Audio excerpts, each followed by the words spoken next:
listening. We know you're soaking this in, but someone out there is being stirred in his or her spirit to call and pose a question for Joyce and or Cassie today, right here on Just Ask Joyce. 571-2428, 571-CHAT. Don't go away. WFIA, The Spirit. Hello, I'm Jerry Stewart, and this is One Moment in America. What does it take in life to be a successful person? I've been thinking a lot about that lately, and I've hit on something worth repeating. I'll tell you that story after this important message. Hello, I'm Jerry Stewart. Just last week, a person asked me, what did I think about this idea of average citizens having the right to legally own a firearm? Here's what I said. Guns are serious business, not a toy. They are to be taken very seriously. But having the right to legally own a firearm is also very serious. Our founding fathers believed it to be one of our most important rights as citizens for sport or safety.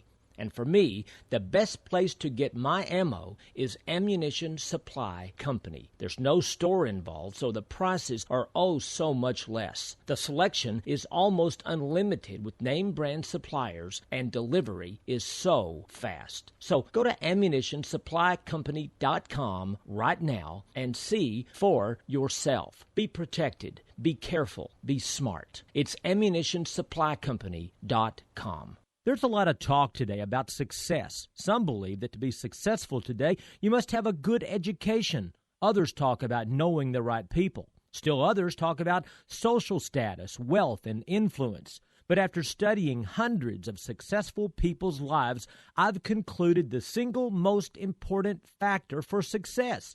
Are you ready? Here it is. Successful people are the people who have the habit of doing the things which failures don't want to do. Want to be a success in life?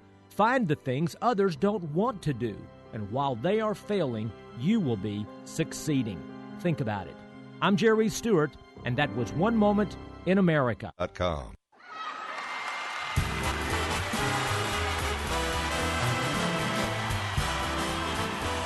Reality shows. They are the rage today.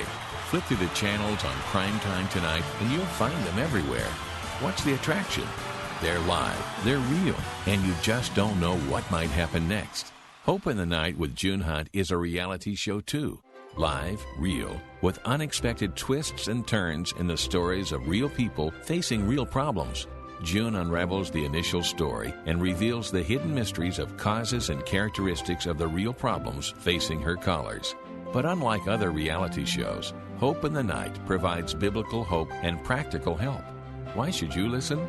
Because when the people who call in to Hope in the Night share their stories, they are often your stories, or the stories of people you care about. Join June Hunt for Hope in the Night, tonight at midnight on WFIA The Spirit. You're listening to Just Ask Joyce on WFIA The Spirit. Thank you so much for joining us today. Marriage 101 right here on WFIA with Joyce, yours truly, and Cassie Sodi. And Cassie, you know, we're talking about these distractions in life that can kind of derail marriages. Mm-hmm. But, you know, it's interesting because Satan is going to, of course, he goes after the family. Yeah. You know he does. He's going to go after us tooth and nail. And so he's going to send these distractions, and sometimes it's in the way of kids for the spouses. Yep. But then, you know, then for the kids, he sends other distractions, you know, lots of sports events. And got to go here, got to go yes, there. A schedule, you know. And with 6, I can only imagine how crazy that got. It was crazy for 2 for us. But we can let those distractions become our destruction when it comes to marriages. True. And Satan's going to either do one of two, but he'd rather do both. Right. Distract you and destroy you. Yeah, he wants all of you. He wants it all. He wants it all. And so many are willing to give it up. Just give it up and say it's too difficult. Too much. Too difficult. It is hard, but it's worth it. What makes it too difficult? And that may be a loaded question for you, you know, but sometimes, I mean, with you and George, it would have been easier at times I for thought you it to would have be, said, yeah, you know, I'm outta here. I'm out of here. Well, I just kept thinking of the big picture. Number one, God hates divorce, and I was accountable for my behavior and my responsibility to be obedient to the will of God. And I knew I had grounds for a divorce, but it wasn't, in my mind, it wasn't the best thing for our family and our 6 children.